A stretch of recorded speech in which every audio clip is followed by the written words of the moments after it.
ndandambara yantera ubwoba, ndandambara yantera ubwoba, yarinze Kagame izandinda, ndandambara yantera ubwoba.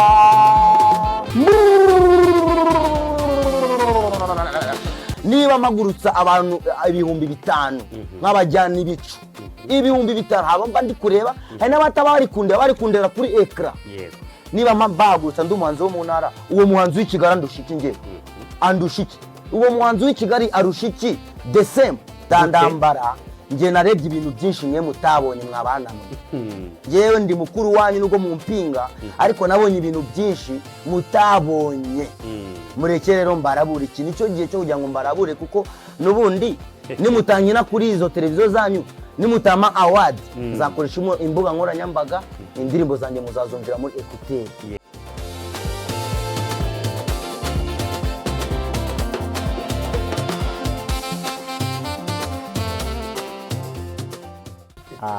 Murakoze cyane, ikansaba abantu bari kutwumva hano kuri Radio Sun, tumaze dusenga Imana. Ibyo dukora byose buriya Imana nizi imbere, twasenga n'abari kutwumva tugasengana. Nyagasani Imana turagushimye turaguhimbaje kuba waturinze aho twavuye kugeza tugeze hano muri studio za Isano Radio. Nyagasani mpagaze hano nk'umuhanzi, ariko mu mbaraga zawe n'ubushobozi wanshizemo n'Imana wamaye, ndagira ngo icyubahiro cyanjye kibure cyawe kiboneke, utwigishe uko tugomba kuvuga. Nyagasani Imana, kandi ikiganiro nikirangira amahoro turagushima. Ndashimira abayobozi b'igihugu baduhaye amahirwe nk'abanyarwanda twaba tugeze aha ngaha. Byose ndabishima. Muri make ndashima wowe wamuje n'ubuyobozi bw'igihugu, nkaba mfitira izina. Nyagasani uzandinde kuryiratana kugira ngo ntazizamura nkamanurwa bitari ngombwa, ariko wowe icyubahiro cyawe kijye gihabwa icyubahiro mu gihe abanyarwanda bambonye. Nyagasani Imana, nshimiye abayobozi b'i radio, ubahereza umugisha kuba bangiriye icyizere bakangeza kuri radio yabo. Ubahereza umugisha, kandi ni radio ihereza umugisha irenge akarere ka Rubavu, izarenge intara y'Iburengerazuba, igere mu gihugu cyose ndetse no hanze. Nyagasani Imana, bari kutwumvira kuri online nabo babashe kuryoherwa n'iki kiganiro, kandi uturinde kuba twagira utubangamira. Gusa nanone ntabwo twabangamira abantu, kuko ni icyaha kubangamira abantu, ni icyaha. Gusa ibyo wadushizemo aba ari byo dukora. Nyagasani Imana, rero tugiye gutangira iki kiganiro, ngewe singaragara nkanjye, ahubwo icyubahiro cyawe aba ari cyo kigaragara. Turagushimye kuba waturinze kugeza amagingo aya, mu izina rya Yesu Kristo, amen. Amen. Dutangiye n'isengesho. Abantu rero tumenyereye ko iyo tubwiye umuhanzi ngo ibwira abantu, ahita atangira azamukana froze. Wowe utangiye n'isengesho. Ninde bari kumva? Hari aka kanya hari abataramenya ngo ninde? Yego.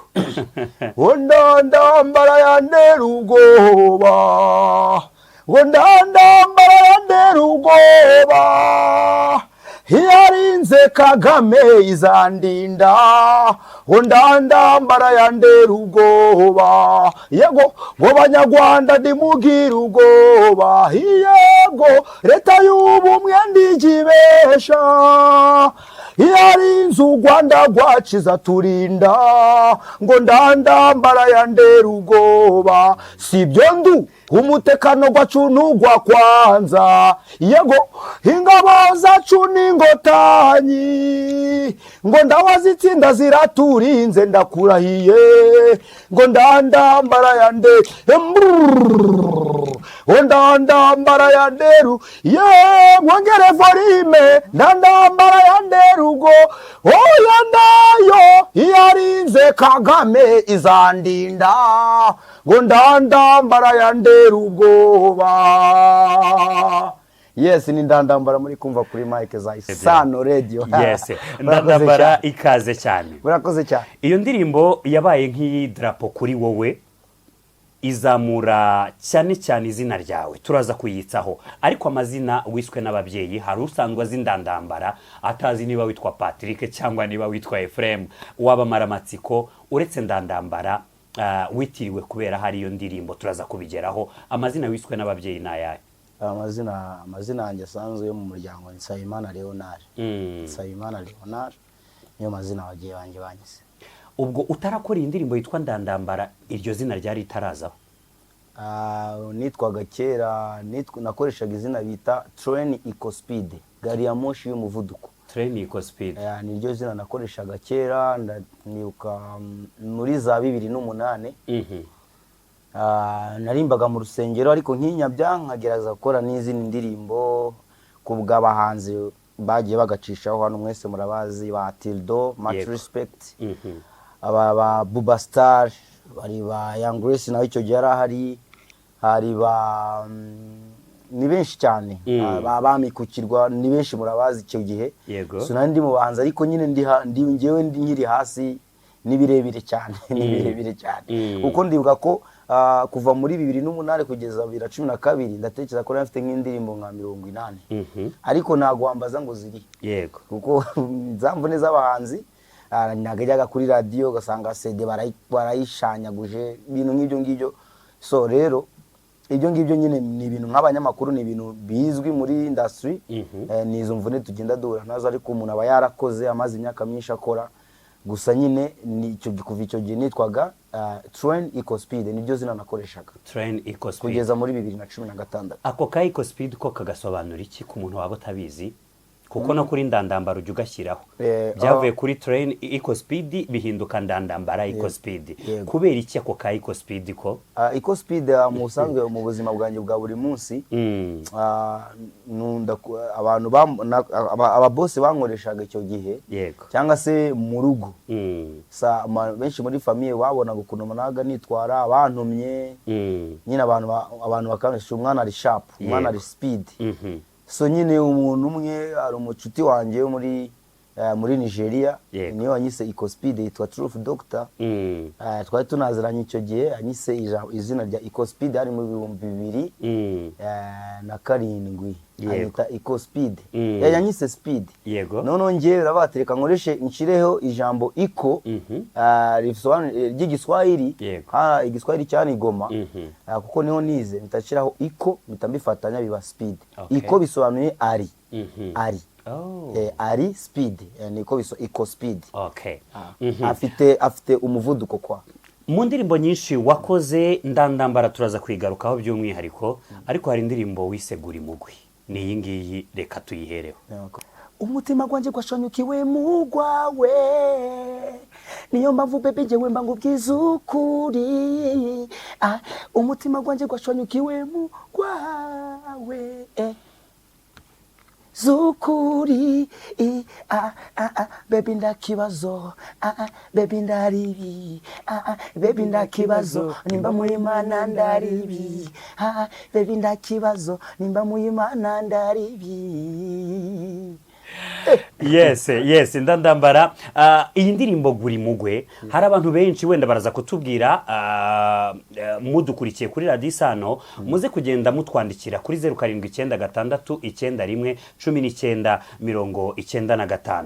Abantu benshi bakumenye mu ndirimbo Ndandambara tuza kugarukaho, bazi ko hari iriya ndirimbo ari yugira gusa.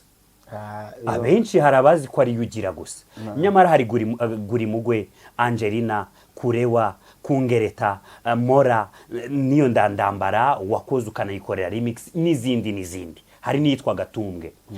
Iyi ndirimbo guri mugwe washatse kuvuga mwiki? Kuko hari igihe mwebwe nk'abahanzi mutanga ubutumwa, ariko ngewe ugasanga ndi gusobanura ubutumwa watambukije mu yindi mfuruka yanjye. Wowe niki mwijwi ryawe washakaga kubwira abantu mu ndirimbo guri mugwe? Ni indirimbo y'urukundo. Bagomba kumenya ko ari indirimbo y'urukundo. Nayimbiraga nyine nko kurimbira nk'umukunzi wawe umubwira ati umutima wanjye uri mbese nyine warakugandukiye kwa umutima wanjye uri mu wawe mbese yarahwanye watwanyagurikiye mu wawe mbese warashanyaguritse mu wawe, ni ngo warakugandukiye nyine ushwanyagurikiye mbese ni umutoma nabaga ndi gutera umukobwa nyine w'inshuti yanjye cyangwa se sheri wanjye Yego. cyangwa se baby wanjye nyine nk'uko abantu bakunda kubivuga, abantu bakundana bari kubyumva. Yego. So mutera imitoma mugira ati umutima wanjye washwanyikiyemo gwawe, nk'uko umutera umutoma kwa. So urumva ko no mu gitero ndaririmba, harano ndirimba ngo maneno ya kuchonganisha watumie sitasikia, ukiwa na shida lolote kwangu mie sitonambia, nikikukosea kidogo mpenzi wangu univumilie. Urumva namubwiraga ko ninkubabaza uzambabarire, ni ibintu ni romantike z'urukundo kwa. Yego, yego. Ni indirimbo ibyira umukobwa ko umusheri wawe ko umukunda. Ndandambara iyi ndirimbo nayo turegarukaho mu kanya, ariko winjira muri studio bwa mbere. Yego. Hari igihe umuntu aba yiyumvamo impano, ariko winjira bwa mbere muri studio kujya gukora igihangano hari nko muhe mwaka? Ninjira muri studio bwa mbere hari mu 2007.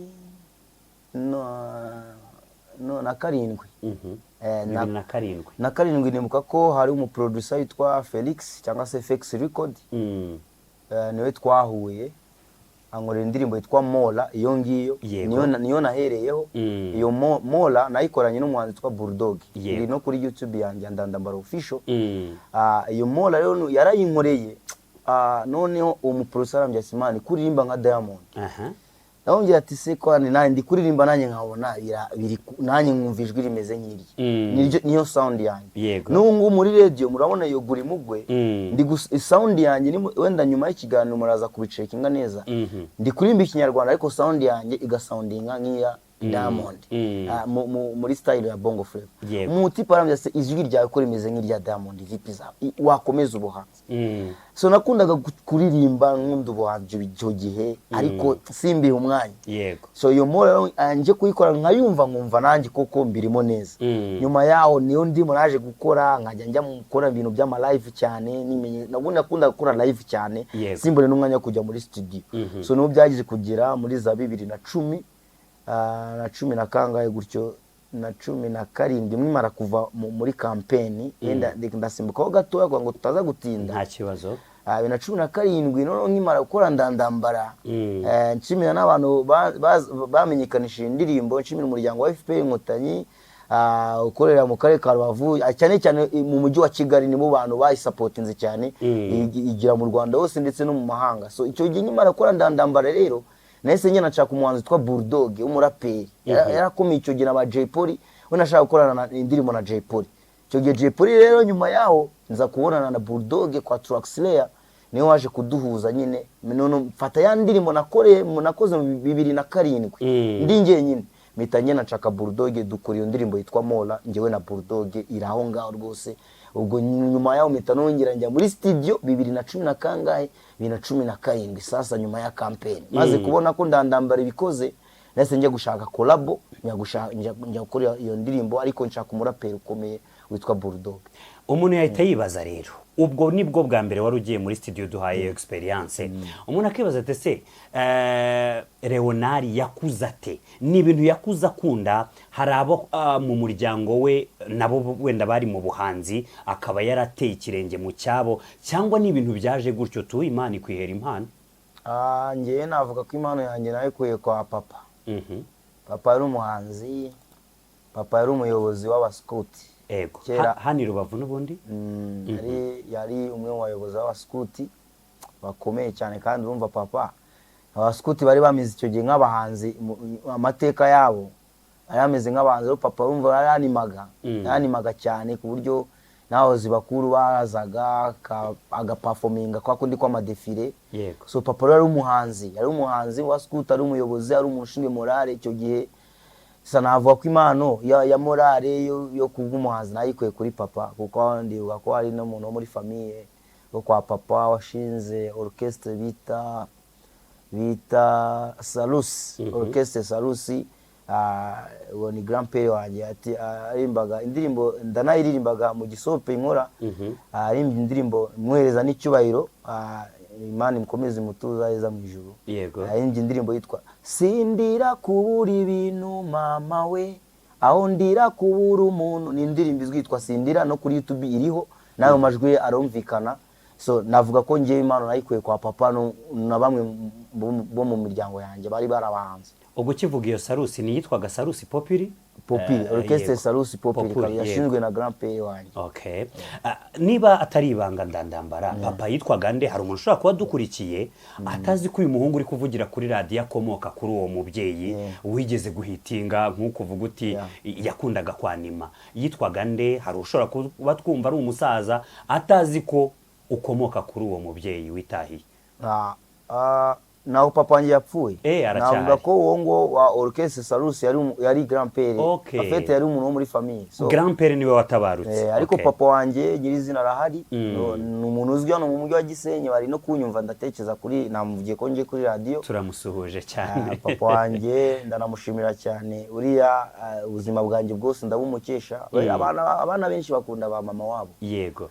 Bakunda mama wabo cyane abahungu, ariko ngewe uriya nkunda papa cyane. Nkunda papa byatari kabisa, uriya ntanamupfira tu bibaye ngombwa ko ubuzima bwanjye mfite buno niwe yanyishura ishuri secondaire primaire ndarangiza mu burere angira inama. So papa wanjye aritwa Kizito Dusabimana, akora akazi k'ubushangere kuri Petite Barriere kabisa. Turamusuhuje rwose, agire ibihe byiza. Reka duse n'abasimbuka nyuma y'indirimbo nk'izo ngizo, harimo Mora, harimo Kungereta. Buriya Kungereta yo ni indirimbo yubakiye kuki? Washatse kuvuga mwiki? Kungereta ni ijambo risobanuye gukarata. Ngo ushobora kuryitekera ikagukereta. Cyangwa ukarya inanasi ikagukereta. Kungereta ni nk'umuntu kukubwira amagambo atari meza akakubabaza. N'ubwo rwego nabishizemo kumva ko nanayikore n'amashusho biragaragara. Ngaragaza umugore ari kunyogesha amasahani, ni ibintu bikunda kuba mu miryango. Umugore ari kunyogesha amasahani we akireba mu ndorerwamo, ariko ngiye akambwira ati ngewe nkoza amasahani ko amasahani abayanduye murareba kuntu itangira. Nyuma yawo mfata icyemezo ndarakara ndamwirukana, biragaragara n'ibintu nyuma maze kumwirukana biragaragara ko yansabaga n'imbabazi muri video. So urumva ko yari yarankerese, yarambabaje tu, yarambabaje bigiraho ngo nangira kujya niyogereza amasahani mu nzu. So ni ibintu nyine naririmbye kugira ngo bitange isomo, ni nko kubwira gukorera umuntu ikintu kibi kikamubabaza kikamukereta mbese. So niryo jambo Kungereta niba ku jambo gukarata. Agace wakwibukaho gato waduhaho mwijwi ryawe nakahe ndandambara? Ndundinye kuko ndaco no gutwara, kandi ndumba buke kuko ndazongera kurakara. Ibyo wankoze byose byabaye ngingu mu mutima gwanje bihora bindoneka. Ndundinye kuko ndaco no gutwara, kandi ndumba buke kuko ndazongera kurakara. Ibyo wangoze byose byabaye ngingu mu mutima gwanje bihora bindoneka. Ndagonjaga inga yifishije cyangwa ngo nzabe ibya mirenge, natunguwe no kumva munyifuriza inabi, mu mutima gwanje bizahora bindoneka. So bajya kuri YouTube bagashaka Kungereta, ifite n'amashusho, bazahita babona icyo nashatse kuririmba. Murakoze. Style yo kuririmba gutyo muri iyo Kungereta, ndandambara, guri mugwe yajiti, kuko nubwo uvuka hano Igisenyi ntago abantu bose baho baririmba bahisemo kuririmba nk'uko nguko bikora. Wowe byaje bite ndandambara? Uko byaje nge festival ndi proud y'akarere kanjye, ndi proud yo kwitwa Umunyarubavu, ndi proud yo kwitwa mutoto wa Bugoyi. So ikigoyi rero ni ururimi ishami, ni Ikinyarwanda kandi indimi ishami ziremewe mu gihugu. So nunda rero ururimi rwanjye kavukire rw'ikigoyi.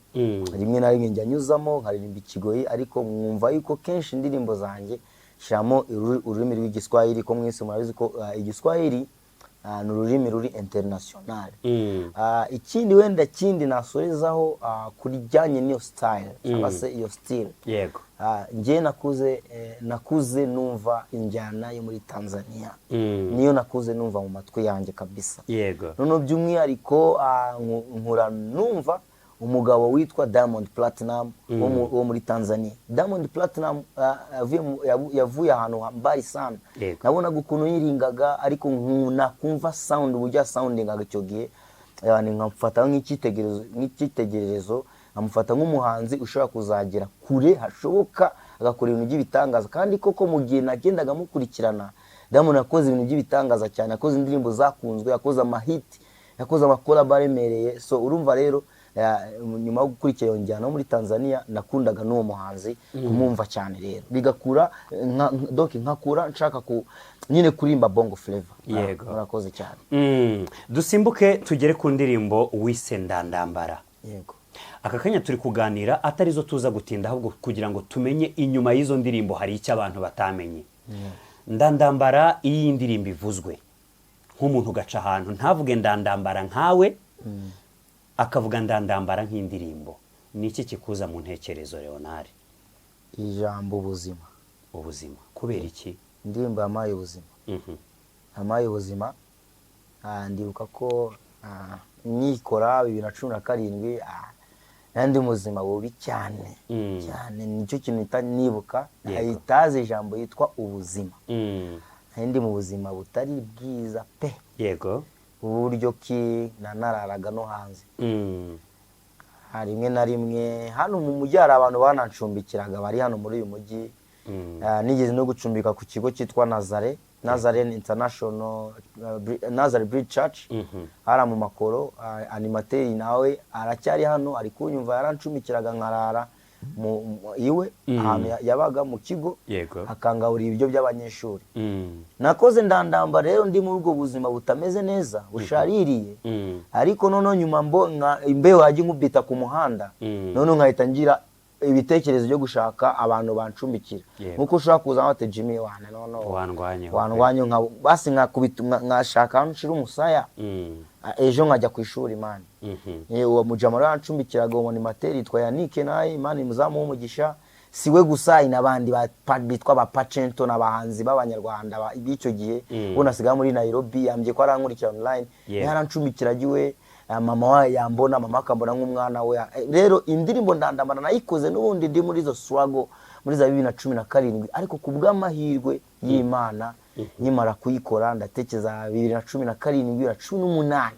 Yego, umuryango wa RPF Inkotanyi, umuryango wawe abanyarwanda, umuryango wahinduye igihugu cyacu, uko mukibona murakibona uburyo igihugu cyacu cyahindutse, imeze neza, imihanda yarubatswe, abantu bavuye muri za nyakatsi. Mwabonye uburyo FPR yagize kino gihugu. FPR yaramfashe iranekerezaho icyo gihe, ndatekereza ko ntago mvuze ko itanekereje, nubwo abantu bavuga ngo ntago nigeze nshima umuryango wa FPR yamvanye ahantu kure. Navuga ko ari nawe yamvanye ku muhanda buriya, inkiza no gucumbika. Yanije gucumbika kuko ndibuka ko 2018 navuye nicaye, telefone iramamagara. Umuryango wa FPR wamamagara Rusororo mu bunyamabanga bukuru bw'umuryango wa FPR Inkotanyi. Yego, ni nko mu biro bya chairman mukuru. Bamaka na gasukari, urumva. None icyo gihe rero niho naje gukora ikintu, nagiye ndisuganya, nafata ahantu kuba nyine ndakodesha, nangiye kujya nkodesha. None urumva akujya nambara neza, kwambara nabi bivaho icyo gihe. Ariko bambye ati genda ujye kugura gasukari, gusa ibyiza biri imbere. Niko bambwiye abantu banyakiriye. Ubwo hari kuri telefone cyangwa nyuma y'iyo telefone wagiyeyo? Bamamagaye kuri telefone, ngiye mbasangayo, banarambona. Barambona mu biro barambona ko bari barambonye muri campaign. Nari nakoze stage hano yita Mudenda, indirimbo yacurangiwe bwa mbere. Yego, akubise stage abantu bajya mu bicuka bisi. Icyo gihe nibwo bamena ngeze kuri stage y'abantu barenga 500. Natekereza ni nayo stage ya mbere mu gihugu icyo gihe. Stage ya Mudende niyo stage yakiriye abantu benshi cyane mu gihugu. Ngiye kumva numva nyakubahwa Perezida wa Repubulika agarutse ku ndirimbo yanjye yitwa Ndandambara, abwira abanyarwanda bari bateraniye hara kuri stade ya Mudende ati nta ntambara nera ubwo nanjye mbafite. Abaturage bose batera ejo barimba indirimbo Ndandambara muri acapella. Akimara gukora discours nyakubahwa Perezida wa Repubulika ahita byate twanayibyina, bahita bakubitamo iyo ndirimbo Ndandambara. So navuga ko nyuma yaho ngaho nyine niho naje guhamagarwa i Rusororo ku cyicaro gikuru cya FPR, barandemera. Ariko barambye ati ibyiza biri imbere, komerezaho turacyari kumwe nawe. yego none ubwa kabiri niho naje kwitabira kampeni y'abadepite ku rwego rw'igihugu. ubwo yari njyewe na Bruce Melody, ndabyibuka ni twe bahanzi babiri umuryango wa FPR Inkotanyi wahisemo tujya kwitabira amatora y'abadepite ku rwego rw'igihugu. naho nazengurutse igihugu cyose icyo gihe, hari mu 2019. icyo gihe naje gusubiramo indirimbo Ndandambara. abantu babyibuke neza, Afande His Excellence Paul Kagame yakoze disikuru ya FPR, ya yubire ya FPR y'imyaka 30. Afande aravuga ati ariko dusha ya ndimbo Ndandambara muririmbe yarinze FPR. akimara gukora iyo disikuru icyo gihe namukurikiye kuri televiziyo, hari mu 2019 ndabyibuka, ntago nabyibagirwa. baje kumamagara kuri telefone nyuma ya disikuru ya Perezida His Excellence Paul Kagame. baravuga ati wumvishe disikuru His Excellence yakoze, ashobora kuba yasabye ko iyi ndirimbo twahindura tukayishyiramo iyarinze FPR, ukarimba iyarinze FPR nanjye zandinda. urumva ko tugiye kwamaza abadepite ku rwego rw'igihugu. none nyuma yaho njya muri studio, indirimbo ndongera njya kuyikora remix, nshiramo iyarinze FPR Inkotanyi. iyo ndirimbo naranayifashe nyijyana i Rusororo, mfite kopi banansinyiye ko nageze muri reception. ndayifata bakimara kumbwira kuri telefone njye kuyisubiramo muri studio. ubwo nabibwiwe n'abandi, nahebye n'umuryango wa FPR Inkotanyi i Kigali ko bashakaga ijwi ryanjye iryo jwi. ndayina nyisubiramo, indirimbo irasohoka, nyijyana kuri FPR bahita bayemeza. ntabwo FPR ipfa kwemeza indirimbo gutyo gusa, hari abantu biba byaciye baragenda barayumva, indirimbo barayemeza. iyo ndirimbo niyo yampaye kujya kwamaza abadepite ku rwego rw'igihugu mu 2019, ndi kumwe n'umuhanzi umwe rukumbi witwa Bruce Melody. nino naje kumenyana n'abahanzi bagiye batandukanye. hano Bruce Melody bura narankunda cyane, n'umuhanzi wambonye kiragiye icyo gihe. so rero ibyo ndabishimira cyane. indirimbo Ndandambara mvanya hano kure, ndatekereza ko icyo gihe 2017 ntago wenda naje kubona amafaranga mirenge, kuko mu muryango wa FPR wacu ngende umunyamuryango wa FPR. ubundi ntago tugenda tugiye gukora amafaranga, tuba tugiye kwitanga, tugiye gutanga umusanzu ku muryango wa FPR Inkotanyi. kuko ibyo bakoze nabyo ntago babitwishyuza, rero nako tujya hariya tugiye kwitanga. ibyo byose batugenera, baduhereza ibyo batugeneye, biradufasha mu buzima busanzwe. so nibyo ngibyo navuga. urumva ko ntago navirima aho ngaho, bampaye akantu, bampaye agasukari, ndagenda njya gufasha abantu, nanjye ndeberera, nanjye ndimenya, nyine ubuzima butangira kumera neza. so ndabishima cyane kabisa. ni abantu b'Abanyarwanda bagomba kumenya ko FPR yamvanye ahantu habi cyane, yamvanye ku muhanda, yamvanye muri puberi man. FPR yamvanye muri puberi man, kuba ameze gutya. ngewe ni FPR Inkotanyi, ntago mbikesha vie, ntago mbikesha meri, kuko byageze igihe imiryango biranga njya kuba ku muhanda, njya gusura Oringa. ariko FPR kabisa mvanye ku muhanda, aho ngeze aha ewana ni FPR Inkotanyi kabisa. utahongeza aha ni FPR Inkotanyi. tukivuga kuri iyi ndirimbo Ndandambara, turaza no kuyumvisha abantu mu kanya. ni indirimbo wowe wayikoze muri campaign, ariko usanga ari indirimbo ikora mu bihe byose aho wenda His Excellence yagiye atari muri campaign. nawe ubwe ubigarutsa ati hari aho yavuze ati Ndandambara yandera ubwoba ndi kumwe namwe. abibwira Abanyarwanda bigira bica mu bihe byashize, umuntu akabona kuri stati zawe habaho ifoto usuhuza His Excellence. bro, mu mamiliyoni atuye u Rwanda ntabwo ari benshi bafite iriya foto. iyo uyibonye ni iki kwibutsa? iriya foto iyo nyibonye yanijeje ibisazi. ijambo mvuze Abanyarwanda bari kuryumva, ariko hari ahantu ugera nyine ugakira ibisazi tu. nari mfite depression y'indirimbo, indirimbo mfite depression yayo. narabibaga kuri televiziyo nkabona indirimbo iri gukoreshwa mu Rwanda, nkabona ijwi ryanjye riri gukoreshwa mu mahanga, muri za Belgique, muri za Rwanda Day, muri za Canada. rero nagiye kora mbona indirimbo ikubiswe muri Washington ndi kuri televiziyo. indirimbo nkibaza kubera iki nayerekeza ko yarenze mu Rwanda, ikatangira ikagikoreshwa mu mahanga, hanze mu Buraya. nangira kugira ikintu kimeze nk'ihungabana muri ngewe. none ikintu natekerezaga kuva mu 2017 nararyamaga serious, ntago ngiye kubeshya Abanyarwanda. bwana munyamakuru Jimmy n'uyu muyobozi ndi kureba imbere yanjye, mu by'ukuri nararyamaga nkarota nabonanye na Perezida. nabona nyakubahwa perezida wa repubulika yageze mu karere nkumva ari kwibutsa abanyarwanda avuga ati perezida wa repubulika ntago antekereza koko mwabyaramo iyo ndirimbo y'imwe rukumbi nyakubahwa perezida wa repubulika nabyo ntabwo byoroshye kugira ngo indirimbo umukuru w'igihugu ayisubiremo ajya yibutsa abanyarwanda ntago ari ikintu cyoroshye my friend. Yego. Buriya haba harimo ikintu cyamushimishije muri iyo ndirimbo ariko nanjye nkatekereza kubera iki uyu mugabo ntaramubona ko kuki narabonana n'uyu mugabo. Yego. Ndibuka 2022 naje kwandika ku mbuga nkoranyambaga kuri Twitter, naje kwandika nandikiranya kwa perezida wa repubulika ndamubwira ati nyakubahwa perezida wa repubulika ndabizi neza ko muziyamamaza 2024 uko abanyarwanda babibasabye. Ubu ni nyakubahwa perezida wa repubulika yashakaga kwegura, yashakaga niyamamaze, nyago yashakaga no kwiyamamaza nkurikije amakuru mfite. Abanyarwanda nibo babimusabye barabimutegeka, twe turagushaka iyamamaze, turagukeneye, turacyagushaka bitewe n'ibyo yakoze, widutengo.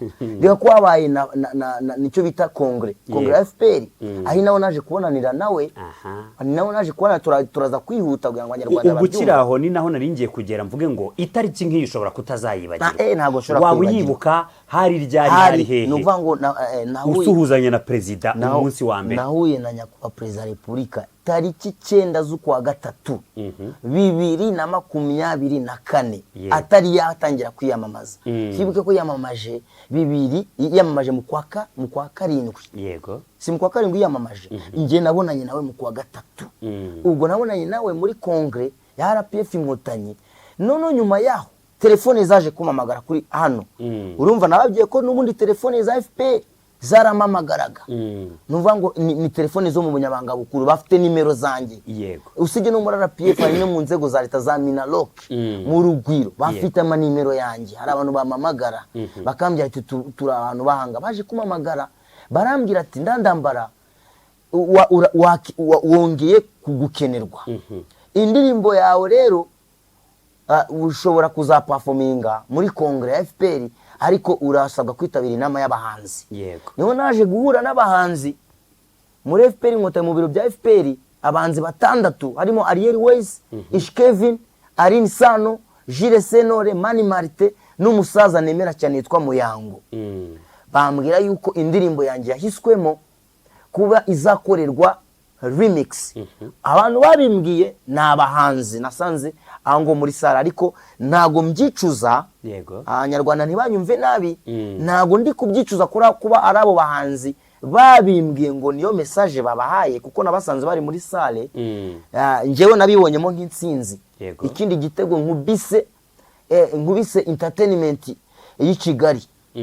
Gukora remix ku ndirimbo yanjye ukazana ibikura nkota cyangwa se abahanzi bakomeye batandatu bose bashizwe kuririmba mu gihangano cyanjye ndandamba. Nago navuga ko mbyicuza, ni igitego natsinze umuziki.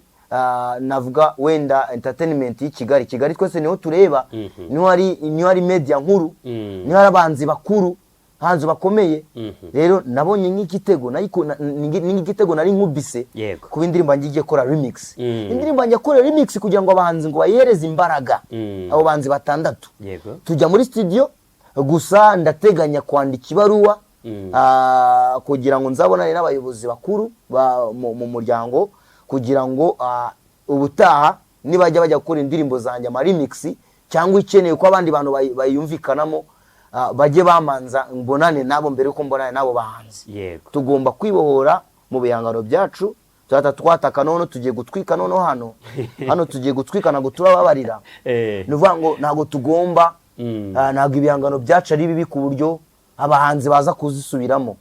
Kugezana n'isaha indirimbo yanjye nasabye umuryango kuba nakora campaign ariko hagakoreshwa original version ya mbere mu majwi yanjye. Kubw'amahirwe barabinyemerera. Remix yemaze gukorwa niyo ya performinzwe muri kongre ya RPF Inkotanyi. Abo bahanzi batandatu bose banagirwe n'amahirwe, urumva bagizwe amahirwe bahabwa n'akazi, barahembwe, baraza baraperforminga kuri ndandamara remix. Banahemba nago babahembwe babaye agashimwe mu mbabarira ngo ijambo guhemba kanago muri FPR duhemba baradushimira bakaturemera bakatugenera. so nibwo gamera ndirimbye rero mbona ndebana amaso ku maso na afande His Excellence Paul Kagame intare nkuru ituyoboye ndirimba mureba amaso ku maso neza rwose ko navaga no kuri stage video zirahari kuri YouTube nkamwegera nkaririmba kugira ngo abone ko ari nge ndandambara. So icyo gihe nyuma yaho nyuma performance urambaje ngo nabonanye nawe guterera ubwo nsubiye mu byicaro byanjye nyimara go performinga urumva bangu badukomeye amashi kabisa kuri performance nakoze muri arena intare. Ubu protocole rero yari ishinzwe protocole ya umwe mu bashizwe protocole ya His Excellence Paul Kagame yaje kumbwira ati ndandambara rero ukoze performance nziza cyane nashakaga. Hari nabandi banaje kumbwira ati waririmbye nawe wavuye kuri stage ni ntago abantu nk'abo babura. Uwo muntu yarajambye wa performance neza kubwiyo mpamvu rero ntago uraca muri muryango ntago uraca muri muryango wa rusange. Yego afanda aracariya nawe ni uraza guca man ni ikintu kirenze ubundi inama nkayiriya irangiye abantu baca ku muryango wa rusange bagataha. Yego protocole ya afande His Excellence Paul Kagame yaje kumbwira ko ndaca mu muryango wopa afande yaciyemo. Wahise wiyumvuta ko kandi naravuze ati uyu muntu wasaze mu mutima uyu muntu yasaze ari seriye ntago bishoboka. Ati ndaca mu we muryango uriya ati yego kubera yuko uri no kuri liste y'abantu baraza gushimirwa na nyakubahwa Paul Kagame kubera iki se nukubera indirimbo wakoze. Uyu munsi niwo munsi uraza gusuhuza gukora mu biganza bya Paul Kagame nyakubahwa kuko urabizwa akunda n'indirimbo rero nujya gutana uci hariya uze guca muri muryango nawe araca. Yego wenda tubinyarutsemo kugira ngo tuze kubona n'umwanya wo kuganira ibindi dusoreze kuri iki utubwiye ukuntu iyo foto yabaye. Yego kabisa abayizi uri kumusuhuza His Excellence bro igihe mwafataga iriya foto yakubwiraga ngo iki mu byo wiyemerera kutubwira kubera ko tuzi speech ze tuzi kunajya ganiriza abene gihugu nabo hanze y'u Rwanda umunsi yarakoze mu kiganza cyawe nibura rimwe mu ijambo utazibagirwa yakubwiye niri afande yaraje ndamwibwira nkuko bari babimbye ko ngomba kumwibwira namubye ko nitwa Nsabimana Leonard ndandambara. Yego ahita ambwira ati yego ndandambara nansubiza ati ndandambara niko yansubije nawe akunda rira jambo cyane. Nyuma arambye ati nizere ko turi kumwe nyina nyibutsaga mu kwa karindwi. Yego naye ndamusubiza ati nyakubahwa nditeguye nzaza nisize nzenda nibyo jambo namubwiye. Araseka byatari nyine nuko ntago byigeze bifatwa ngo sound ije hanze ariko nge nibyo jambo nashatse kumubwira ko nzaza kabisa kiragihe uzaza wese nzaza meze mbese ngatanga imbaraga zanjye zose kabisa. Mwarabibonye uburyo nazanye technique yo kubyinisha amavi hasi ni technique na muhanzi yigeze uyikora hano mu gihugu cy'u Rwanda. Nazanye technique yo kubyinisha amavi hasi kuko naravugaga ati iyi ni finale na amahirwe mbonye nabonanye na afande kunde indirimbo yanjye yansuje namwibye amaze kumenya ko ari nge ndandambara. Ikintu ngiye gukora stage irenze iy'abahanzi bibwira ko bakomeye mu mujyi wa Kigali. Ngiye gukora stage ku buryo indirimbo ndandambara itazongera kuremera kurusha nge wayiyandikiye kurusha nge ndandambara Nsabimana Leonard wayiyandikiye n'ikaramu mitanzana technique yo kubyinisha amavi hano mfite n'inkovu hano ku mavi y'iriya ndirimbo kabisa iyi campaign. So niho abantu baje gutangara umuhanzi ndandambara ubyinisha amavi datangira gusakazwa. So rero ijambo nibuka nuko afande yambwiye ati yansubije ati ndandambara nyamubye ko nzaza nisize nsenda arumirwa nyine biramushimisha cyane. Icyo yakoze yarasetse gusa atambira ati komerezaho ibyiza biri imbere niryo jambo yambwiye. Reka mukanya tuze tuganire ku bindi ni ndandambara turi kumwe abadukurikiye mwese nkomeze kubashimira abari online nigeze kureba kuri stati za ndandambara abantu benshi bambwiye bati turaza kuba duhari niba hari muri ubwo buryo ndagusuhuje cyane waba uri mu Rwanda no hanze y'u Rwanda. Reka gato twitse twumva ino ndirimbo wenda ntituza kuyumva yose kubera iminota dufite iyo turayihorana niyo udahari wowe ariko ino ndirimbo ni indirimbo ifite amateka none mwari musanzwe muyumva mutarumva nyiru kuyihanga ibyo atubwira nta n'abantu bari bazi ni iki yavuganaga na muzehe wacu kiriya gihe basuhuzanyaga. Niba warabonye niyo foto ntabwo waruzi ngo ni iki baganiraga. Tuyumveho gato tugaruke mu kanya. Juma inzinga zitabatwika ni kwa jina kugifusi amufusi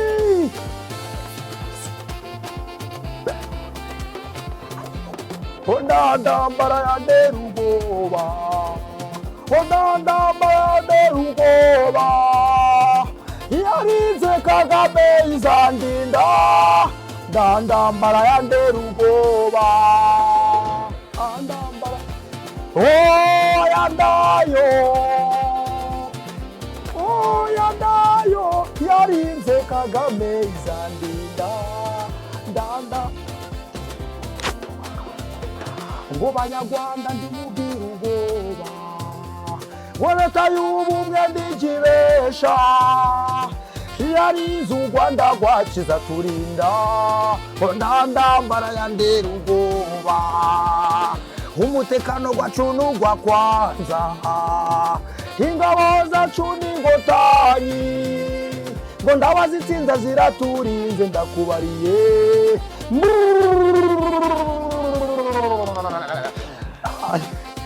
yes ati ndambara yandera ubwoba wari ukomeje ku kantu gatoya mu kanya mbere ko tujya ku yindi ngingo tubanze tukagarukeho kuriya kubyinisha amavi dusuze cyane mugenzi wacu umunyamakuru Oswald Oswakim yigeze kugarukaho avuga ati uyu mutipe afite imbaraga bya hatari iriya mbyino utubwiye aho yaturutse uvuga uti reka nze nisize inzenda nk'uko nabyemereye muzehe wabonye abantu barayakiriye bate nkawe ku giti cyawe abantu uwo munyamakuru mugenzi wanyu uvuze ndanamushimira cyane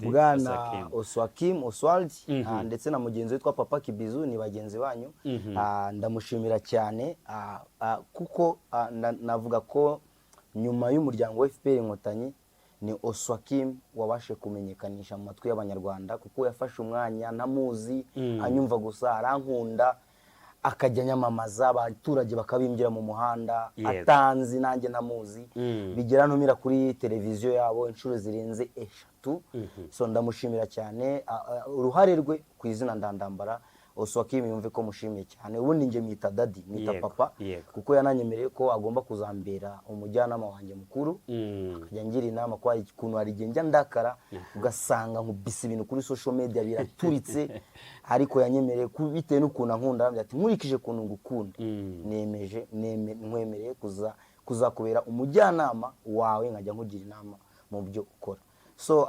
imbyino rero ko warumbajije navuga ko abanyarwanda baratunguwe cyane ko nari nabyemereye afande his excellence ariko nunzana systeme yo kuza none mbyinisha amavi hasi icyo gihe navuze ko ntago wabyoroshye swati ngewe nindamuka mvunitse cyangwa wenda akaguru kagacika nzajye kwivuza nyuma yego ariko ngwana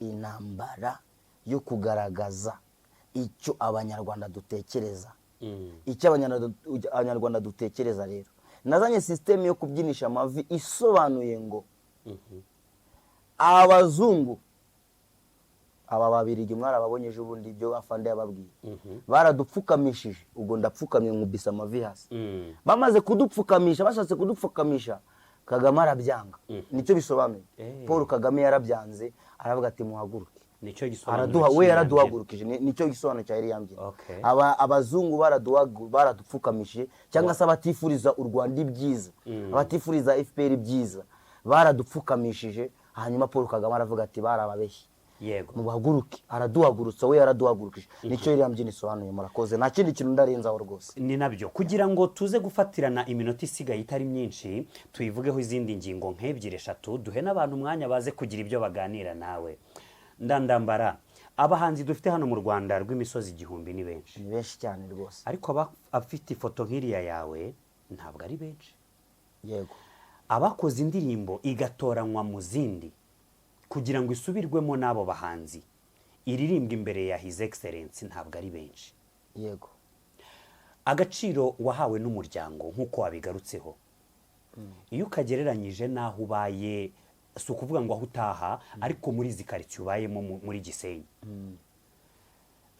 njyewe nari maze igihe nkuzi ariko iyo urebye agaciro umuryango waguhaye watangiye uvugaho ukagereranya n'uko wenda ubayeho muri Gisenyi, ubona agaciro nk'umuhanzi uhabwa muri Gisenyi aho ukomoka kari ku ruhe rwego ugereranyije n'agaciro His Excellence ubwe aguha n'umuryango uguha? akari hasi cyane.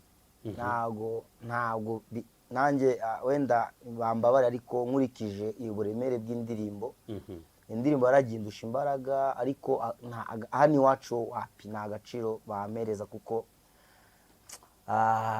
hari igihe njya gushaka kubivuga ikiniga kigashaka kumfata, ariko nkihangana nk'umuntu w'umugabo. gusa buriya iyo Imana twatangiye dusenga, yego, Imana yaturemye, Imana yaremye umuntu izi uko azabaho, anamugenera igeno runaka.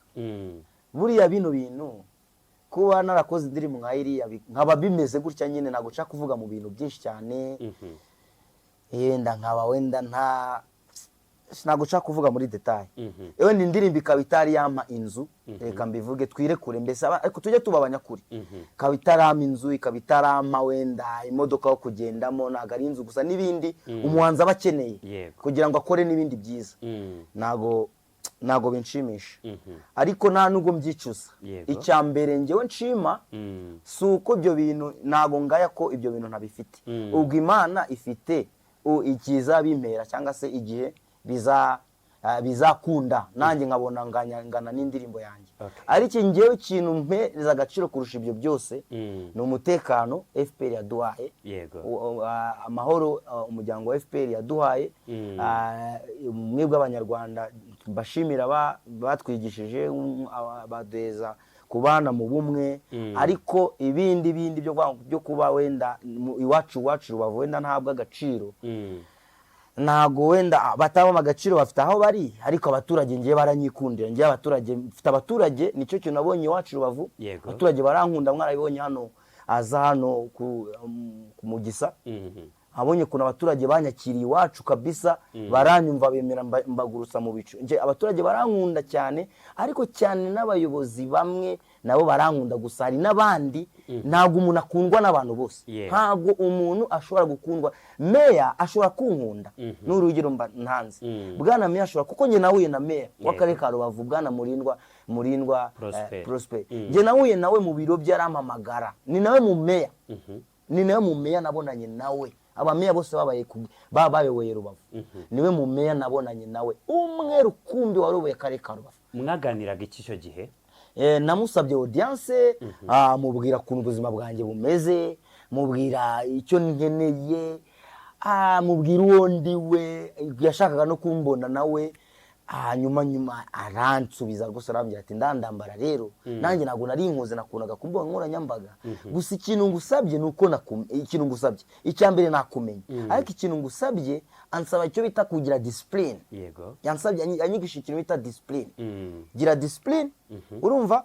hanyuma ibyo abantu bakuvugaho bindi, wowe kora ibyawe. kora ibyawe, wirengagize, funga amatwi y'abantu.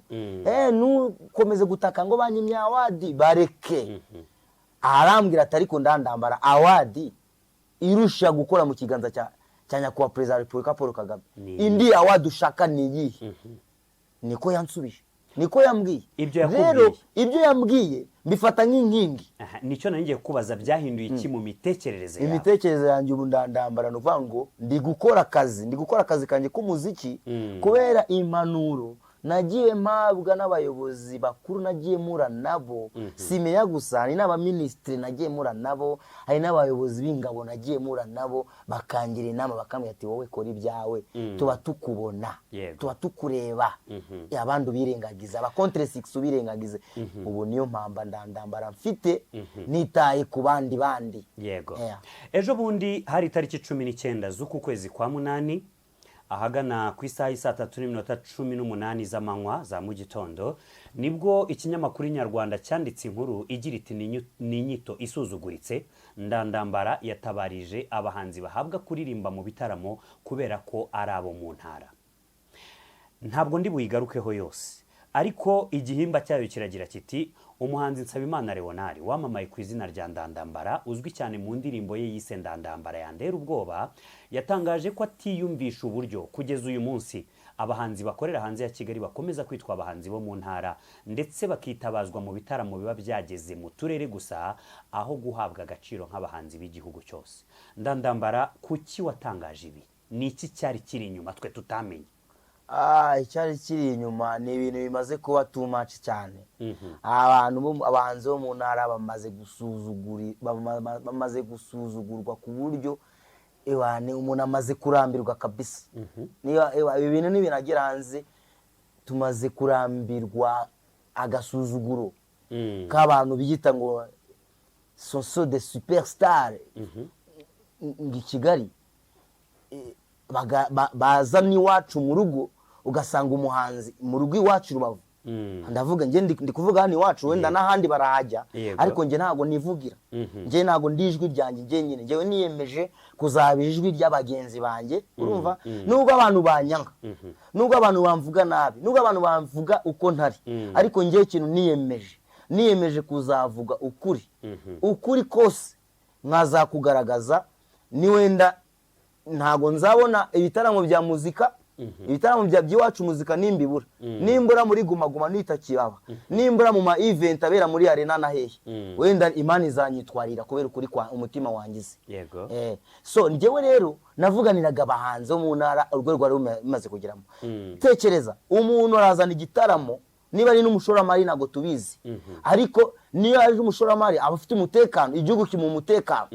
Hano mwabona polisi, niba wenda tereka mvuge ko uwo mu inshoramari yitwa Bubu Mushoma yarashoye, nkuko abantu bagiye batanga amakomantere ngo yarashoye bagomba kuzanamo abantu bose ashaka. Ariko bimaze kuba too much aho tubona umuntu akora icyo bita event, agakora tour izenguruka igihugu cyose, yarangiza akagenda agatoranya intoranya mu mujyi wa Kigali, agaturanya abahanzi ba Bruce Melody, agaturanya ba The Ben, agaturanya ba Real Ways, agaturanya nyine ba superstar nyine bano bavuga bazwi ko ari aba superstar. Ariko yajya kugira mu ntara agafata umuhanzi muri yo ntara ngo uzwi mwako karere, uzwi muri yo ntara.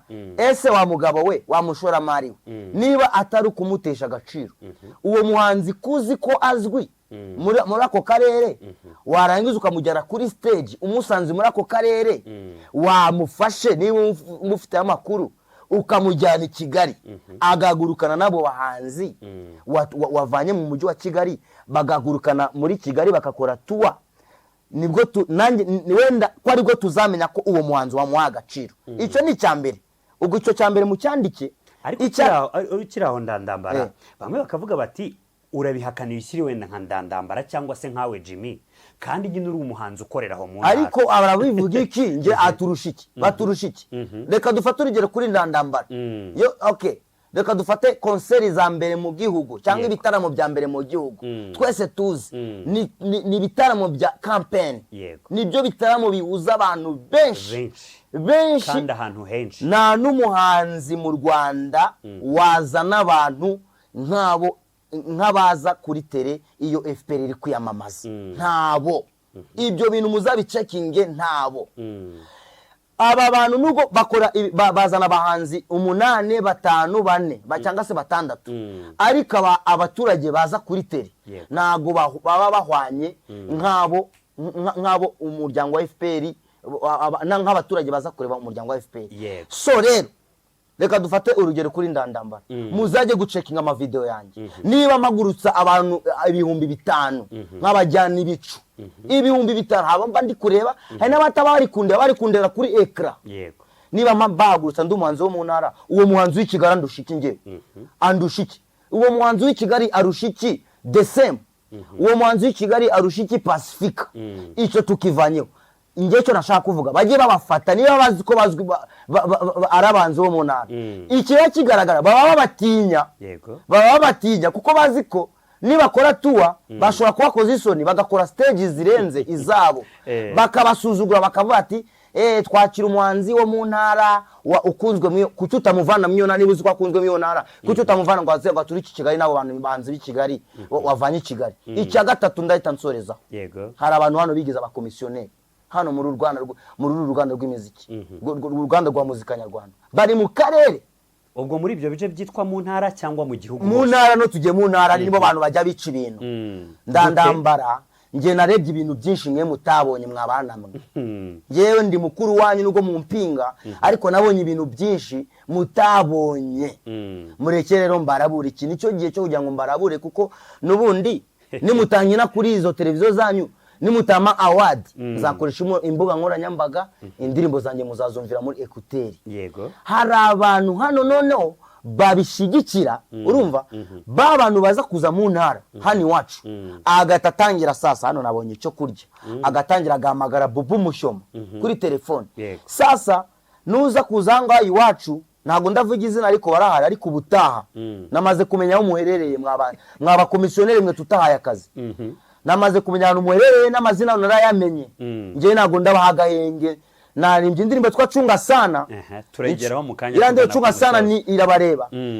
Ndababwiye ngo ndabakubita n'ababarira, ndabakubikora n'ikintu murankora mwe nani mushozi mwe ufite gukira icyo mu ntwara. Abantu bigize abakomisiyoneri baraza, uramushora mari yaza n'igitaramo hano wacu. Abagahita batangira kumwataka kuko bashaka ikiryo, bakamubwira ati sasa dufite umuhanzi ukunzwe muri intara witwa runaka. Uwo niwe urajya kuri stage, agafata umuhanzi byanananiye umaze imyaka 10 byanze kabisa, bikagaragara ko byanze 10. None ikintu kimbabaza, uwo muhanzi hano muri Rubavu bamwita ko ari umustar, hano yitwa ko ari umustar. Yanaza bajya kumwandika inkuru, mwabagabo mumva ko gasuzuguro, ugasanga cya gitaramo cyabereye hano babanditseho inkuru ngo ko byakozwe na wa mu komisiyoneri uri hariya mu karere, kandi abayobozi bakuru bacu bamiya nabandi nimukajye mubarenganya. Ibi bintu ntago baba babizi, ariko reka tujye tubivuga, ni wenda bazabadukiza, babavane mu nzira, abantu babavane babakure mu iki kibuga ko baratwicira my friend. Ugasanga amupataniye ibihumbi 200 by'amafaranga y'u Rwanda, arangiza akajya kumubwira ati ndaguhereza ibihumbi 100, cyangwa akampata nawe ibihumbi 500 cyangwa 300, akavuga ati ndaguhereza ibihumbi 100. Wa mushora mari nawe akaripotinga, ashobora kuba na ripotinga kuba wa mwanzi wo mu ntara bamuhaye miliyoni nk'iyo bahaye Bruce Melody cyangwa se bakivumbi n'abandi bano babavanye i Kigali. Ugasanga baragiye barayapasuye, barabariyeho, ugasanga n'uyu nguyu mu gutwa ngo umukomisiyoneri ariyeho, wa muhanzi warushye uri guperforming, ugasanga ari ibihumbi 100 gusa by'amafaranga y'u Rwanda, cyangwa n'abahasenga, hari nabo bahereza ibihumbi 50. Hari n'aba makuru ugenda yafite batayabona. Mwabonye mu nkuru uyu muhanzi kwa Pacific, ibyo ibintu bitangarije, nge nakije umuriro, urebe ibintu yatangaje my friend. Yaravuze ngo ni umunyamakuru wamamagaye, uri kumva icyo kintu, agasuzuguro, nta nubwo ari n'iwacu muzika yamuhamagaye. Yarabitangaje, bahise bamuhamagara, nakije umuriro nawe atamuhamagaye, ariko aravuga ati nta nubwo ari iwacu muzika yamamagaye, ni umunyamakuru wamamagaye kuri telefone ambwira ko ndaza guperforminga, gusa yanyemereye ibihumbi 100, na n'ubu ngubu sindabibona. Ahubwo mumubaze n'ibyo bihumbi 100 atarabibonye, niba batarabimuhaye, niba batarabimuhaye, icyo namusaba njya gusoza, niba batarabimuhaye natinyuke ashira ubwoba, dusenyera umugozi, avugure mu munyamakuru wamubwiye ko arapava muri wacu muzika, bamukorere investigation kuko ni ubujura, bamukorere investigation. Dufite polisi, dufite RIB, bamukorere investigation, bamufate bamufunge, kuko ari no kutwicira amazina, ari gutuma umuziki wacu utatubeshaho. Mu gihe bagakwiye kuzana iwacu bakaduha miliyoni 1, bari kuduha ibihumbi 100, bari kutwicira. Ahubwo ndi no gutabaza RIB bijyemo ireba aba bantu bari mu karere hariya, meya nabyazi, buri aba meya bararengana, aba vice meya bararengana, aba bantu babashake bari gutuma abahanzi bo mu ntara twicwa n'ubukene, twica na crise, kubera aba bakomisiyoneri tutahaye akazi. Bajya bagapatana miliyoni, bagatanga ibihumbi 100, bagatanga ibihumbi 50, hari n'abandi batayabona, babafate babafunge, babakure muri biro by'akarere. Iki gihugu cyaribohoye mu gisirikare, iki gihugu cyariboye mu gipolisi, iki gihugu cyariboye mu mibereho myiza y'abaturage. Turakeneye yuko nyakubahwa perezida wa repubulika atubohora mu buhanzi bwacu tukabohoka 100%. Murakoze cyane. Yego, ndandambara ikibazo kimwe kugira ngo iminota yirarangiye twakire n'abantu bakeya kuri telefone bagira ibyo bakubaza. Ukuyeho ibyo umaze kutubwira, imibanire n'imikoranire yanyu nk'abahanzi muri aka karere ka Rubavu iyo iri ku ruhe rwego? Ntabwo ushobora gusanga uturutse hirya ashobora kubona icyuho yinjiriramo bijyanye wenda n'imikoranire n'imikorere yanyu nayo itadadiye. Iki kitubwireho twakire telefone. Imikoranire iri hasi. Bano bantu hano hantu iwacu kwanza ntabwo bafite ubumwe. Aba bantu ntabwo bafite ubumwe. Hari abantu bafite bakoze amazu utuzu bakavuga ati uyu niwe dushaka, uyu niwe dushaka. Mwari mwabona ndandambara ndi mu bitano bibera kwa West, nuko bamamagaye nkanga kujyayo. Mwari mwabona ndandambara ndi mu bitano bibera za Ericas ko nahe, nuko nandiri mufite zo guperforminga hariya mwazwisha abanyarwanda. Babari gutinya iki guhamagara abantu nkanjye n'abandi, hari n'abandi batari njyewe barehezwa bafite utuzu babo bikoreye kandi nabo ubwabo barashwana. Rero imikoranire yabaye isosi. Ntabwo ibintu twahisemo gukora iki rero, twebwe twahise gukoresha social media, tugira abanyarwanda imiziki yacu, tugira abanyarwanda video nidusohoka bagenda n'abangaba bafite aho babugamiye bafata ekutere bakazumvira muri ekutere. So rero imikoranire ntabwo imeze neza. Icyo ndi kubasaba bahurize hamwe, bahurize hamwe. Iyo iwacu buzika nizi Gisenyi nubwo atabari njyewe, nubwo atabari njyewe uwo muhanzi azabone niyo miliyoni. Iyo miliyoni yayigura kabanza. Ugasanga umuhanzi arakodesheje inzu y'icyuma kimwe, ugasanga umuhanzi w'Rubavu ari kwigendera ku igare rya 200 kandi ngo twaramubonye kuri stage ya iwacu muzika. Sase kwa ibyo nibiki kwe? Ndabona ubutumwa bumaze kuba bwinshi, ariko ikibazo cya nyuma ntabwo ujya ugira ubwoba ko ukuri ugaragaza wenda benshi bakwepa kugaragaza gushaka kuzakugiraho ibibazo? Reka kuko arabavuga bati iyo umuntu afite ukuri kwinshi reka nkubwire ikintu, barakumwangira. Reka nkubwire ikintu kimwe bwana munyamakuru, bita tunakivaho wenda twakire nabo baturage. Umuntu wangize uwo ndiwe uyu muri kumva ndandambara, yego, yari aransobanukiwe baranzi. Hari abantu bazi ko ngira ukuri kwinshi, ko niba hari ikintu cyambabaje ndandamana ashobora guceceka. Rero uwanzamuye, urumva, uwanzamuye abarusha imbaraga. Nta muntu numwe uteze kuza ngo nkubite hasi. Nunancira hasi ukanyima interview, nuncira hasi ukanyima kujya mu bitaramo, hari ahantu nzagera wowe utari wakandagira kandi barabibonye. Nakandagiye muri za Cogamo, abo mwashize imbere ntibahageze. Nakandagiye mu bitaramo bya Cogamo, barabibonye. Ibi miliyoni miliyari hafi igice cy'isi cyose cyarankurikiranaga live. Nitabira Cogamo, nitabira amakonseri agiye atandukanye, nagiye ku ma interview agiye atandukanye ku ma televiziyo agiye atandukanye. Rero nje ntacyo bintwaye kuko uwangize uwo ndiwe afite imbaraga kubarusha. Nje ntabwo bambafitiye, nje ndi inkotanye nago ngira ubwoba ngewe. Ukavuga iki nanone ku bantu bashobora kuvuga bati ndandambara ibyo yandika kuri social media hashobora kuzamo guhubuka? Hari abashobora kubyumva batyo bakavuga ati biriya bintu aba yandika guhubuka. Guhubuka uvuze nawe udahubuka. Niyo nahubutse nsaba imbabazi, ariko nta cyana n'ubu ngubu kiragaragara ko nakoze icyaha kuri social media. Niba ibyo mvuga nandika kuri social media narakoze icyaha, bazajye guhamagara RIB. Ndahari, nge ntabwo nihishe, nge ndahari. Bazajye bangumitemo karakame bamfunge, nge nzajya kuburana. Nge mba ndi kugaragaza uburenganzira bwanjye. Kandi ikindi kintu abanyarwanda bagomba kumenya, ninde bababwiye yuko guverinoma y'u Rwanda yababuje kuvuga? Muri gutinya abandi. Iki gihugu niyo mpamvu abantu nibo baduteza ibi bigarashano. Bavuga ngo abanyarwanda ngo barabokeye, ngo abanyarwanda ngo ntago bavuga, ngo ntago nge nzavuga kuko mba mfite ukuri ndi kugaragaza. Nge ntabwo mfite, kandi nta nicyo mba nikanga kuko ibyo nandika mba nabitekereje biba binonosoye neza. Hari n'abamanza bakabireba, nambe babwira abamanza bakabireba bakabisoma, akamya tukubitaho sha, ibyo birumvikana. Ubwo ni naho mugenzi wawe Senderi yahereye avuga ati bidakwiriye nimbibona nzabivuga. Yego, ati uwo mujama azi no kuganira, ndamwemera. Ni nayo mpamvu twaganiriye indirimbo dusa n'abazishyize ku ruhande. Ati ndamwemera cyane, ati umumbarize ndandambara, none se yagira abahanzi bato iyihe nama ku bashaka kuzamuka nk'abandi bose bakuru tubona muri muzika nyarwanda? Yitwa Iyope Tuyigane Mukubu wa Fera Mwananzambe, aherereye hariya kuri Basa. Wamusubiza unyarukije kugira ngo tuze twakire n'abantu kuri telefone. Icyo wakora ni ukwirwanaho, ukora cyane, ugakora cyane, ariko kandi hari ikintu abanzi batakunda gukora, mukoreshe social media. Social media muzahura n'abanyarwanda, muhure n'abanyamahanga, ndetse n'umuntu uri Kigali akumenye kuri umuhanzi wo kuri Base. So social media abanzi benshi bajya bakunda kuyinega, kandi irafasha cyane. Kugeza ubu ngo niri kumfasha kwamaza ibihangano byanjye, kandi nta management ifite. So bakore cyane, ariko bakunda bakoresha na social media. Undi ati Jimmy, uwo musaza arubatse cyangwa aracyari ingaragu? Ati murakoze.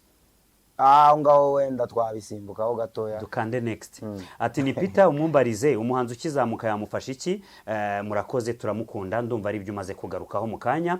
Turaha amahirwe nibura abantu 4 kuri telefone bagira icyo bakubaza, ugisubize, ubundi dutanga ubutumwa ubagenera bwa nyuma dusoze. Uko mbibona sinzi ukuntu igihe kirangiye, ariko buriya tuzagutumira ubutaha nanone dusubukure aho twari tugeze. Ati hi Jimmy, ati atuze kugira ibihe byiza. Uyu we niko yatubwiraga. Niba uhari kuri telefone hari icyo wifuza kubaza ndandambara, reka twakira abantu 4 rwose ndababemereye, mugira icyo mubaza ndandambara ubundi abasubize. 0796 91 19 95 nk'uyu yatubipaga, ariko mu by'ukuri niba hari icyo ushaka kubaza ndandambara umwanya n'uyu. Allo.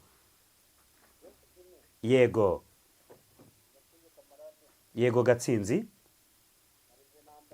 Ahubwo vugana nawe arakumva. Mvugisha ndimo ndakumva rwose. Yego.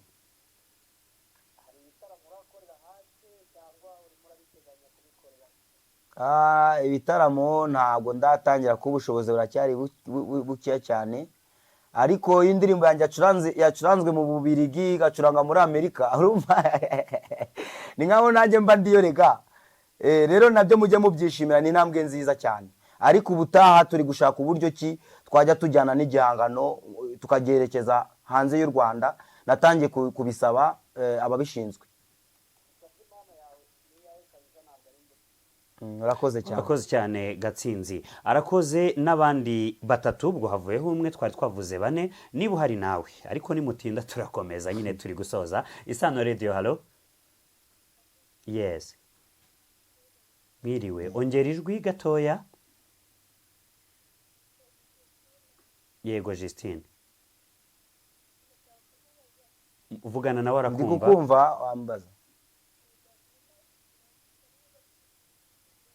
Nta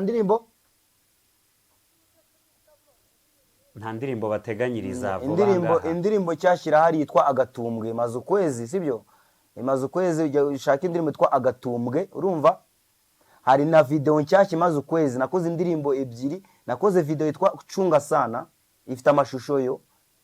Andika Chunga Sana by Ndandambara, ushake n'indirimbo yitwa Agatumbwe. Okay. Arakoze Justine, uwo ni wa 2, wa 3 n'uwa 4 dufungiraho kugira ngo ndandambara nawe tumubohora ajye mu zindi nshingano, natwe dukomeze izindi. Isano Radio, hello. Yes. Salama. Yego murakoze cyane. Yes Mwananzambe, bote mingi. Yego.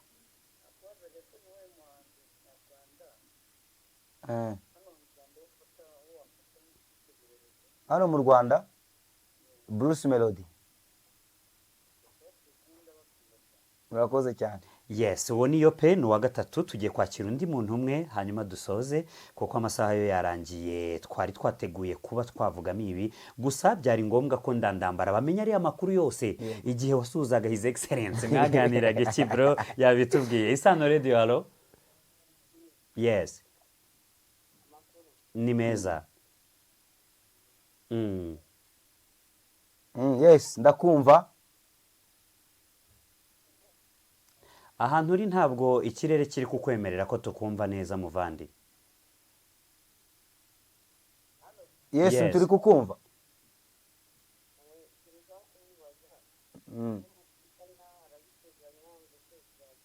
Guteganya iki? hari album waba uteganya? alubumu uno maze kugira indirimbo zigeze kuri 19. Ndi gushaka kugira byibuze nuzuze video 12 bwana munyamakuru. Noneho nzashaka abantu bazamfasha kuba nakora album cyangwa se nkakora nk'igitaramo kironshinga izo ndirimbo. Gusa abanyarwanda kugira ngo ibyo byose mbigereho bankurikire ku mbuga nkoranyambaga zanjye YouTube irari Ndandambara official, bagende bumva ibihangano byanjye cyane, niko kuma ubushobozi nanjye nzakora ibyo bifuza. Ndandambara, uvuze ku ndirimbo Agatumbwe, ubwo turi gusoza. Agatumbwe nicyo washatse gutanga mu butumwa muri iyo ndirimbo? Hari ushaka kumva iyo myita kumvira remereye, washatse kuvuga iki? Agatumbwe no kuvuga ngo afite no umukobwa utari wabyara na rimwe. Urabona hari kuntu kunda umukobwa ukamubaza urabyaye cyangwa nturabyara. Yego. So rero Agatumbwe n'umukobwa utari wabyaraho na rimwe, ariko wujuje imyaka, ufite hejuru y'imyaka 20 ariko utari wabyara. Utari bamwe basigaye bitwa ngo ribo.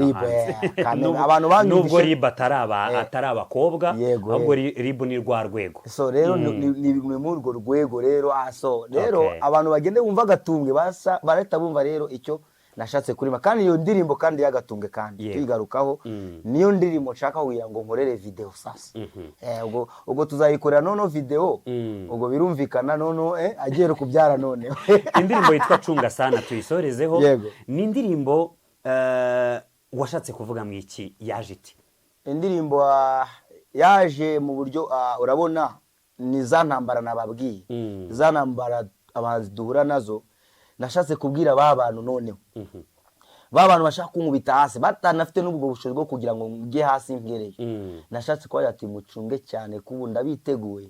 Kera nahanganaga namwe nta bushobozi mfite, kera nahanganaga namwe narabonana n'uwangize uwo ndiwe. Ubu twamaze kubona. Ubwo noneho rero ijambo ryitwa Cunga Sana, aho naje ko ati akajambo kaje gukurura impaka cyane kavuga ngo nitamwanga damu, ndagira ngo abantu bakumve pe. Karakantu indirimbo abantu barayishimye, urasoma na comment. Ariko karakantu kaje kuba ikibazo, nitamwanga damu, abantu bumva yuko ngo nzamena amaraso y'umuntu runaka. Ariko icyo nashaka kugira ngo mvuge, buriya igiswahili nababwiye ko ngenda numva ibihangano by'abatanzania. Buriya nitamwanga damu ntabwo ari ukugira ngo uze ngo umene amaraso y'umuntu runaka ngo cyangwa ngo umubuze ubuzima cyangwa se ngo icyo nashaka kuvuga hariya kwari ugukubitisha ibihangano, kubibakubitisha. Uriya munyamakuru Swakimi yarabisobanuye, kukubitisha ibihangano nkabababaza, noneho bakabona ko ahubwo ntacitse intege, urumva ahubwo ko nakomeje gukora, numva nkabababaza nyine bakababara, akabazwa nuko ndi kubakubita inkoni ariko nkoresheje ibihangano.